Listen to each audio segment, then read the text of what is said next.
হ্যাঁ, রোহিণীদি প্রাইজটা পাইনি, আমি প্রাইজটা পেয়েছি। এখন তোমরা যদি এটা বলে খুশি হও যে আমি টাকা দিয়ে প্রাইজটা পেয়েছি, তাতে যদি রোহিণীদির মনে শান্তি হয়, তাহলে কিন্তু আমার সত্যি কিছু বলার নেই।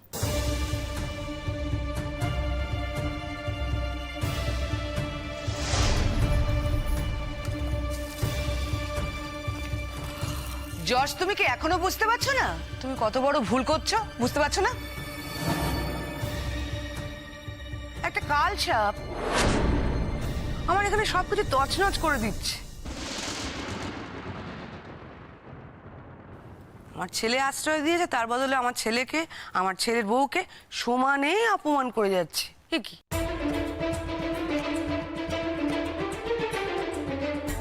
যে আশ্রয় দিয়েছে তাকে বিভিন্ন জায়গায় ছোট করছে।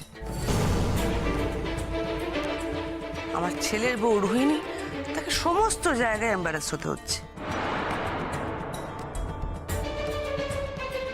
আমাকে মনে হচ্ছে না বাড়ি থেকে বার করে দেওয়া উচিত ওকে? এরপরও মনে হচ্ছে না, তাই তো? চলেই যাচ্ছিলাম, কিন্তু কথাটা শুনতে পেয়ে দাঁড়িয়ে গেলাম।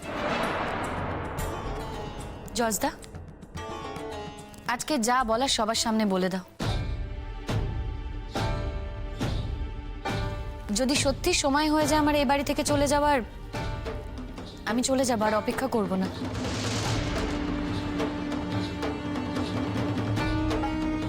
দেখো, এখানে আমি রয়ে গেছি কারণ আমি চলে গেলে তোমার মুখ ছোট হয়ে যাবে বলে।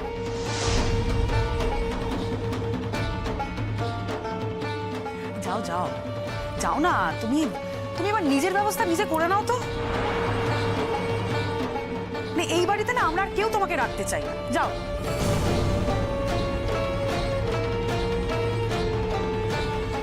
আচ্ছা, প্রশ্নটা তো শবনম যশকে করেছে, তোমরা কেন ওর সঙ্গে কথা বলছো? আর সব থেকে বড় কথা হচ্ছে, আমরা তো কেউ ওকে আনিনি এই বাড়িতে, ওকে নিয়ে এসছে যশ। কি ব্যাপার যশ, চুপ করে আছিস কেন? উত্তর দে। যশ, বলে দে না প্লিজ।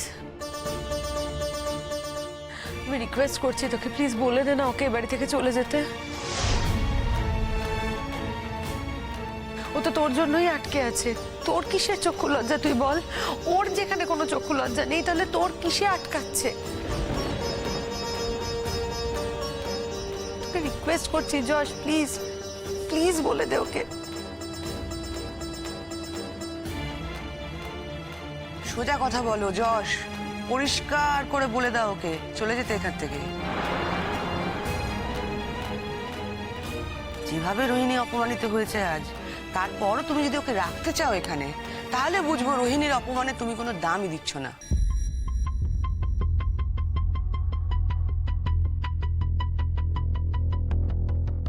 আমি কিন্তু ওয়েট করছি জজদা, চুপ করে দাঁড়িয়ে না থেকে বলো।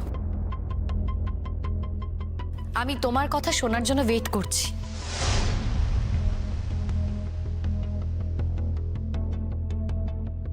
ওই তো বলেছি তো, আমি তো তোমার মাকে কথা দিয়েছি। আমি তো তোমার মাকে কথা দিয়েছিলাম যে তুমি যতদিন ডাক্তারি পাস না করছো তুমি আমাদের বাড়িতে থাকবে। মা দেখো, ওদের কথার দাম নাও থাকতে পারে, ওরা ওদের কথার মূল্য নাও দিতে পারে, কিন্তু তুমি তো আমাকে সেভাবে বড় করোনি, আমি সেভাবে তৈরি হইনি। তাই আমি আমার কথার দাম রাখতে চাই। আরো 1.5 বছর ও আমাদের বাড়িতে থাকবে।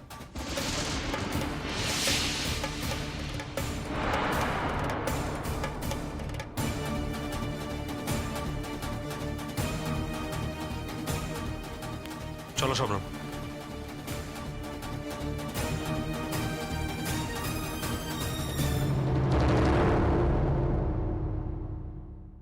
যে লোকটা গ্রাম ছাড়া হয়ে এতগুলো বছর একা একা নিজের ক্যারিয়ার তৈরি করেছে, একার উপর ভরসা করে এই পৃথিবীতে চলতে হয়েছে, সে কিন্তু শুধুই মাটির মানুষ তা কিন্তু নয় রঞ্জা। তার ভেতরে একটা অন্য প্রতিরোধ ক্ষমতা তৈরি হয়ে যায়, তার ভেতরে একটা লড়াই করার এক প্রবণতা জন্মে যায়। সো ডোন্ট ওয়ারি, আমি ঠিক থাকবো। বাই দ্য ওয়ে, তুমি খাওয়া দাওয়া করেছো তো ঠিক মতন? তুমি খেয়েছো ঠিক মতো? একা একা কি খাওয়া দাওয়া করছো কে জানে বাবা। আরে আমি ঠিক আছি, তুমি একদম চিন্তা করো না। ওই যে বললাম, এতগুলো বছর তো একা একাই ছিলাম রজ্জা, একা থাকতে আমার কোনো অসুবিধা হয় না। তাহলে তো ভালোই, একাই থাকো, তুমি কলকাতাতে থাকো আর আমি এখানে থাকছি। হাসছো কেন? হাসছো কেন তুমি? হাসছিস তোমার কথা শুনে হাসছি। আরে একা থাকতে অসুবিধা হয় না বলেই কি আমাকে একা থাকতে হবে নাকি? কি মুশকিল। আচ্ছা ঠিক আছে, আমরা যখন এবার দোকাও থাকবো তখন আমি তোমাকে রান্না বান্না করে খাওয়াবো। এই কথাটা ভাবতে পারলে না তুমি? হয়েছে হয়েছে, ছাড়ো এবার, চুপ করো তো তখন থেকে না তুমি। শোনো না, বলছি আমার হাত থেকে না একটু আগে সিঁদুর পড়ে গেছে জানো। সিঁদুর পড়ে গেছে? কি করে? ওই স্নান করে এসে সিঁদুর পড়তে গিয়েছিলাম, হঠাৎ করে হাত ফসকে না সিঁদুর কৌটোটা পড়ে গেল। ও সেই জন্যই আমাকে ফোন করেছো বুঝি, ভয় পেয়ে? আরে এইসব কুসংস্কারের উপর তুমি এখনো উঠতে পারলে না রঞ্জা? আর আমি তো ভাবতেই পারছি না তোমার তোমার তোমার মধ্যে এইসব কুসংস্কার এখনো রয়েছে। ছাড়ো, তুমি বুঝবে না। বুঝতে চাইও না। ঠিক আছে, এখন একদম ঝগড়া করো না তো, আমার মন ভালো নেই। জানি তো, ঝগড়া করছি না। শোনো না, আই লাভ ইউ। আচ্ছা শোনো, বলছি আমি এখন রাখি, মানে পৌঁছতে দেরি হয়ে যাবে, আমার একটা অ্যাপয়েন্টমেন্ট করা আছে। ঠিক আছে, সাবধানে এসো, কিন্তু আমি খুব চিন্তা করব, খুব চিন্তায় থাকবো আমি। দেখো আমি যতক্ষণ না ফিরবো ততক্ষণ আমার বউ যে চিন্তা করবে, ছটফট করবে, এ ঘরে ঘর করবে, ঘরে বাইরে থাকবে, এটাই তো স্বাভাবিক। তবে তুমি একদম চিন্তা করো না, আমি খুব সাবধানেই চলে আসবো, ঠিক আছে? যত তাড়াতাড়ি সম্ভব আমি ফিরে আসবো, ওকে? ঠিক আছে। ভাবি, হ্যাঁ, হাসছো কেন তুমি? ও কিছু না। কিছু না, কি হাসছো কেন বলো? না গো, তোমাদের দেখলে না আমার খুব ভালো লাগে। তোমাকে তো আগেও 20টা বছর দেখেছি, কেমনভাবে জীবনটা কাটিয়েছো। আজ ইকবাল ভাই এসেছে, তোমাদের শাদী হয়েছে, একটা সুন্দর সংসার হয়েছে, তোমরা দুজন দুজনকে কত ভালোবাসো। এসব দেখে আমার খুব ভালো লাগে। আমার খুব ভয় করে জানো তো ভাবি, খুব ভয় করে। আমার এই ভালোবাসা কেউ কেড়ে নেবে না তো? ভালোবাসা কেউ কেড়ে নিতে পারে না। জানি ভাবি, ভালোবাসা কেউ কেড়ে নিতে পারে না। যদি তাই হতো, এত বাধা বিপত্তি গেছে, কেউ পেরেছে? আমি সে কথা বলছি না, আমি বলছি ভালোবাসা নাই বা কারুক, ভালোবাসার মানুষটাকে কি কেড়ে নিতে পারে? রঞ্জা আব্বা, একদম এসব বাজে কথা বলবে না, একদম এসব কিছু ভাববেও না তুমি। দাঁড়াও, আমি সিঁদুরটা মুছে দিই। ভাবি, আমার রবিউল দাদাকে খুব ভয় করে ভাবি, খুব ভয় করে। যে নিজের মেয়েকে মেরে ফেলার চেষ্টা করতে পারে, সে পারে না এমন কোনো কাজ নেই। খুব ভয় করে ভাবি আমার। আমারও তো সেটাই ভয়, যে তার নিজের মেয়েকে মেরে ফেলার চেষ্টা করে, সে পৃথিবীতে পারে না এমন কোনো কাজ নেই। আমার তো এখনো শবনমকে নিয়ে ভয় হয়। আমি জানি যশোদের বাড়ি তো ভালো নেই, ও মুখে যাই বলুক না কেন ও ভালো নেই, আমি বুঝি। আর ভালো থাকার কথাও তো নয়। আমি তোকে জোর দিয়ে বলবো যে তুই একা একা গিয়ে কোথাও থাক, সেটাও তো সাহস করে বলতে পারি না। ওই লোকটা গিয়ে যদি কোনো ক্ষতি করে আসে, তাই তো আমি ওকে বলেছি, আম্মু মুখ গুজে পড়ে থাক, আর একটু বড় হ, নিজে শক্ত সামর্থ্য হ, তখন তোর আব্বুর অনেক বয়স হয়ে যাবে, ইচ্ছে থাকলেও আর তোর ক্ষতি করার কোনো সামর্থ্য থাকবে না। আর একটু সহ্য কর মা, মুখ বুঝে সহ্য কর। আমি জানি তোকে অনেক অপমান সহ্য করতে হয়, কিন্তু তোর জীবনটা তো বেঁচে যাবে। কিন্তু ভাবি, এই ভয় নিয়ে তো চিরটাকাল বেঁচে থাকা যাবে না। ওই লোকটা আমার ক্ষতি করতে পারে, ওর ক্ষতি করতে পারে, তার ক্ষতি করতে পারে, শুধুমাত্র এগুলো ভেবে ঘরের কোণে গুটিয়ে বসে থাকা যায় না। বরং ওই লোকটা যাতে কারুর কোনো ক্ষতি না করতে পারে, সেই ব্যবস্থা করতে হবে। কি করে? জানি না ভাবি, কি করে জানি না। তবে তোমার ভাই ফিরে এলে এবার সত্যি সত্যি এই ব্যাপারটা নিয়ে কথা বলতে হবে। কত বড় কাণ্ড করে রবিউল দাদা জেল থেকে বেরোলো, এবার কার ক্ষতি করবে, কার ক্ষতি করবে এই ভেবে সারাক্ষণ আমাদের তটস্থ হয়ে থাকতে হবে? না ভাবি, না, জীবন একটাই। এই একটা মাত্র জীবনে সারাক্ষণ এই ভয় ভীতি নিয়ে কাটানো যাবে না। বরং যে ক্ষতি করতে পারে তার মুখোমুখি দাঁড়াতে হবে, যাতে সে কোনো ক্ষতি না করতে পারে সেই ব্যবস্থা করতে হবে। এই টেনশন নিয়ে, এই উদ্বেগ নিয়ে কাটানো যায় না ভাবি। এই যে তোমার ভাই বললো না যে অনেক রাত করে বাড়িতে ফিরবে, কি যে টেনশন হয় আমার, কি যে টেনশন হচ্ছে তোমাকে বলে বোঝাতে পারবো না। সারাক্ষণ অপেক্ষায় থাকবো আমি। ও তো ওই পথ দিয়েই ফিরবে যে পথ দিয়ে ওরা যশকে ধরে নিয়ে গিয়েছিল, নদীর ধারে নিয়ে গিয়ে যশকে মেরে ফেলার চেষ্টা করেছিল। ওই পথ দিয়ে তো। তুমি অনেক বেশি ভাবছো রঞ্জা আপা, এত কিছু ভেবো না তো। ইকবাল ভাইয়ের কাছে গাড়ি থাকবে, ওর সঙ্গে ওরা পেরে উঠবে না। আমি বলেছি তোমরা একটু সাবধানে থাকো, সাবধানের মান নেই। তার মানে তো এই নয় যে নিজেকে একেবারে এভাবে গুটিয়ে রাখতে হবে। আমি তো আছি রঞ্জা আপা, আমার উপর তোমার এতটুকু ভরসা নেই? আছে ভাবি, তোমার উপর ভরসা আছে। তুমি যেভাবে লড়াই করছো, তুমি তো বাঘের ঘরে থেকে লড়াই করছো। তাহলে আমি বাঘের ঘরে থেকে লড়াই করছি আর আমার কথা একটুও ভাবছো না? ভাবছি, তোমার কথা সবসময় ভাবি, কিন্তু এই কথাটাও না ভেবে থাকতে পারছি না। রবিউল দাদা ইকবালের মারাত্মক ক্ষতি করে দিতে পারে। ইকবাল ভাইয়ের যদি কোনো ক্ষতি হয়, ইকবাল ভাইয়ের গায়ে যদি এতটুকু আঁচল লাগে, তাহলে ওই মানুষটার কত বড় ক্ষতি আমি করব তা তুমি ভাবতেও পারছো না। কি হবে বলো তো, কি হবে? সবাই আমাকে খুনি বলে দেখে দেবে, সবাই বলবে ওই মেয়েটা তার স্বামীকে খুন করেছে। কিচ্ছু যায় আসে না, আমার কিচ্ছু যায় আসে না। আমার হাত দুটো রক্তে লাল হয়ে যাবে, কিন্তু তার বদলে কতগুলো মানুষ তো ভালোভাবে বাঁচবে, শান্তিতে বাঁচবে। এটাই তো ঢের। আমার জীবন আর কি পাওয়া আছে বলো তো, কি পাওয়া আছে? আমি আমার জীবন নিয়ে একটুও ভাবি না। আমি শুধু আমার মেয়েটাকে বাঁচিয়ে দিয়ে যেতে পারবো, এটাই যথেষ্ট। ভাবি, ভেবো না আমি এখনই কিছু করব, কিন্তু যদি প্রয়োজন পড়ে তাহলে আমি আর থানা পুলিশের উপর ভরসা করব না। এবার আমি আইন নিজের হাতে তুলে নেব। ওই জঞ্জালটাকে আমি পৃথিবী থেকে সরিয়ে দেব। এটা আমার পণ।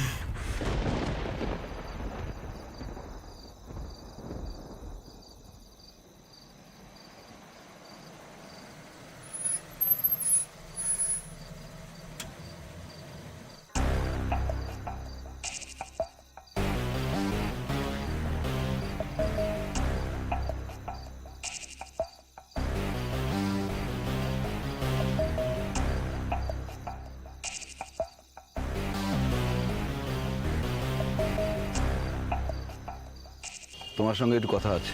এত রাতে? দিনে মানে তুমি তো খুব ব্যস্ত থাকো।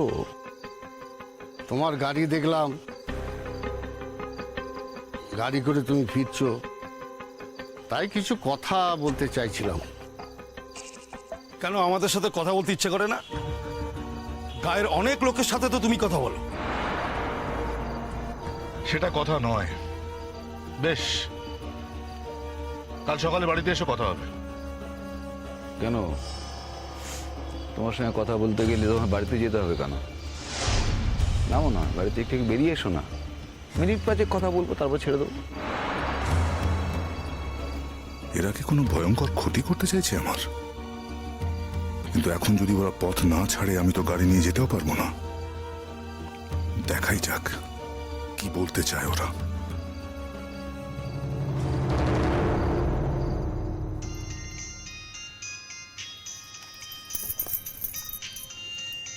এত রাতে রঞ্জা পিসি? হ্যাঁ রঞ্জা পিসি, এত রাতে কি হয়েছে? সব ঠিক আছে তো? দাদু ঠিক আছে তো? সোনা ঠাম্মি, ছোট ঠাম্মি, কারো কোনো অসুবিধা নেই তো? না না, সবাই ঠিক আছে। শোন না, বলছে তোর ইকবাল মামা তো কলকাতায় গেছে, তোর সঙ্গে ফোনে কথা হয়েছে? হ্যাঁ, ইকবাল মামা আমাকে একবার ফোন করেছিল রঞ্জা পিসি, কিন্তু আমি না তখন ইকবাল মামার ফোনটা ধরতে পারিনি। আসলে আজকে কলেজে নাচের প্রোগ্রাম ছিল তো, কিন্তু আমি তারপর ইকবাল মামাকে ফোন করেছিলাম জানো, তখন ইকবাল মামা আমার ফোনটা ধরেনি।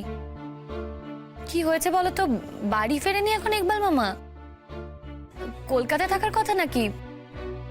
আচ্ছা ঠিক আছে, তাহলে আমি কালকে সকালে একবার ইকবাল মামাকে ফোন করে নেব। তোর ইকবাল মামার আজই ফিরে আসার কথা ছিল।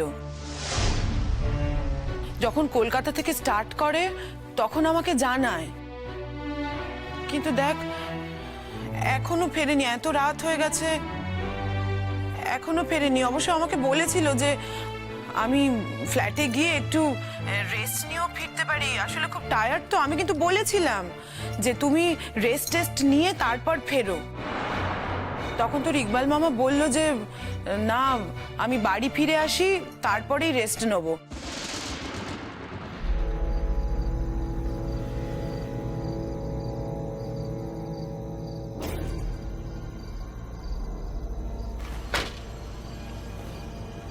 বলো, কি বলবে বলো। ইকবাল, এই গ্রামটাকে নষ্ট করে ছাড়লে। এখন কি এই কথা বলার সময়? আমি মনে করি আমি এই গ্রামের উন্নতি করেছি, নষ্ট তো করিনি। এমন একটা ঘটনা ঘটিয়ে প্রমাণ করে দিয়েছি যে দুটো ধর্মে বিয়ে করলে মানুষ ভালো থাকে, সুখে থাকে, তাতে অন্য কারুর কোনো ক্ষতি হয় না। আমরা মনে করি এই গ্রামের সব থেকে বড় ক্ষতি করেছো তুমি। শুধু তুমি নও, তুমি যাকে বিয়ে করেছো সে প্রথম শুরু করে এই গ্রামের ক্ষতি করাটা। আমার মেয়েটা বিপথে চলে গেল। আমার মেয়েটা এখন একজনের কলকাতায় একটা ছেলের রক্ষিতা হয়ে আছে। আর এই সবকিছু ওই মেয়ে মানুষটার জন্য। খবরদার রবিউল, মুখ সামনে ভদ্রভাবে কথা বলো। কাকে মেয়ে মানুষ বলছো তুমি? আমার নিকাহ করা স্ত্রীকে? ছাড়ো, এসব ছেড়ে দাও ইকবাল। তোমার বউ, এসব মেয়ে বউটাও বাদ দাও। তুমি তোমার ধর্মে বিয়ে করতে দেখতে আমরা তোমার বউকে কতটা সম্মান করতাম। ওইসব মেয়ে মানুষ কখনো কারো বউটাও হয় নাকি? ফার্দার যদি এই কথা আরেকবার মুখে তোলো তুমি, এই জিভটা টেনে ছিঁড়ে ফেলে দেবো আমি। শোনো ইকবাল, এত কথাই যাব না, এত ঝামেলায় আমরা যাব না। এবার আমরা ঝামেলা মুক্ত হতে চাই। সেটা কিরকম? আমরা গ্রামটাকে শুদ্ধ করতে চাই। তোমাদের কি মনে হয় আমি চাই না? দেখো ইকবাল, আমার যা ক্ষতি হওয়ার তা তো হয়েই গেছে। আমার মেয়েটাকে আমি আর বাগে আনতে পারবো না।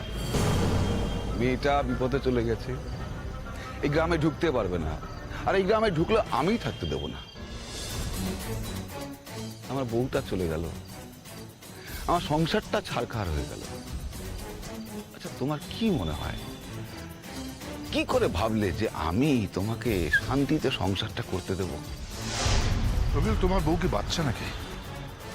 সেলিনা ভাবে কি ছেলে মানুষ যে তাকে ছেলে মানুষ ভেবে পেয়ে রঞ্জা তাকে তার দলে ভিড়িয়ে নিল?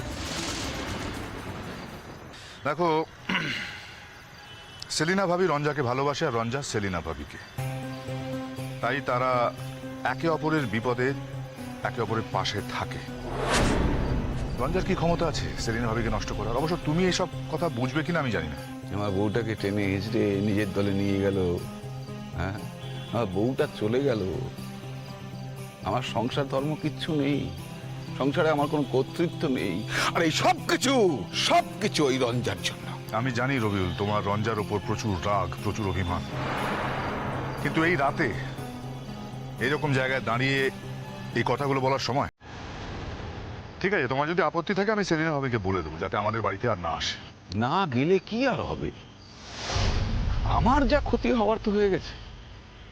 আচ্ছা ইকবাল, তুমি একটা তোমার ধর্মের বাইরের মেয়েকে কেন বিয়ে করলে বলো তো? গ্রামের এত বড় একটা ক্ষতি তুমি কেন করলে? বললাম তো, আমি মনে করি আমি গ্রামের কোনো ক্ষতি করিনি। এটা আমারও গ্রাম রবিউল, উন্নতি করার চেষ্টা করেছিলাম। তাও যদি তোমাদের মনে হয় এই গ্রামে আমার থাকা উচিত, আমি চলে যাবো রঞ্জাকে নিয়ে এখান থেকে। আমি তো চেয়েছিলাম তোমাদের সবার পাশে থাকার, তোমাদের সাহায্য করা, তোমার পাশে দাঁড়ানোর। সেটা যদি আমার অপরাধ হয়ে থাকে তাহলে আমি চলে যাব। ঠিক আছে, আসছি, পরে কথা হবে। চাই বললে কি আর চলে যাওয়া যায় নাকি? চলে গেলে আমি আমার বদলাটা নেব কি করে? মানে